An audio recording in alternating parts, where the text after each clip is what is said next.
Right? Now, again, why did people notice her? Well, you know what? She's got long blonde hair, and she is... She's pretty? Pretty, and she is... The bag that was Okay, you know her because she was on Maury. Okay. William. Maury. School. Well, no, I mean, she's pretty, but We're she's being older. recorded. You would be interested in her.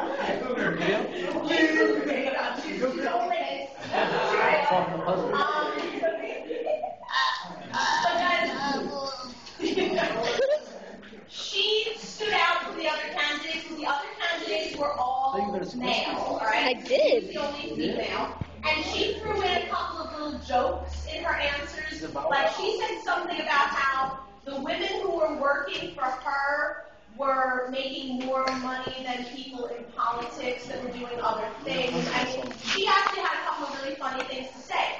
But this other candidate, Jimmy McMillan, he stood out because he kept repeating his platform. Now, guys, if you heard somebody say to you, you know what, the rent is too damn high, do you know what that means? The rent is too high. Yeah, that's exactly what it means, right? You have a certain amount of money that you make in a given month, and if too much of that is going to your rent, you don't have enough for food, you don't have enough for clothes, you don't have enough to go to the movies, you don't have enough to do any of the normal things a person would do, so you are going to complain about the rent being too damn high. Shout out to Marta. So he managed to throw that answer into almost every single question that was put to him.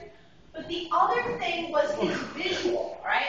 Now, this is actually what surprised me, all right? This guy has gray hair, but he also has, like, I don't even know how to describe it. He's got, like, sort of like, yeah, he's like, got, like, a beard that comes all the way down here, across his cheeks, and then he's got, like, a beard here, and it's all white. It's all, like silver white. Huh? A little bit, yeah. It's like yes. So he looked very different from any of the other candidates. And the one thing people were wondering about the day after the debate was that he was wearing black gloves. And I'll tell you, I thought it was very unusual, and to me, I found it a little distracting.